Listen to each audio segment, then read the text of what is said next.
Kaway-kaway sa mga gustong may ulam to. Grabe, ang sarap nito. Dati hindi ko to pinapansin pero masarap pala siya pagka inulam. Kasi mostly ginagamit lang namin itong pansahog sa mga sopas, ganon. Pero masarap siya.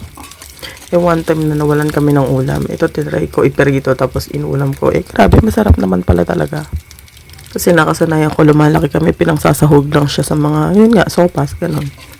Pero mula nung matutunan kong ulamin to, madalas na akong bumibili nito.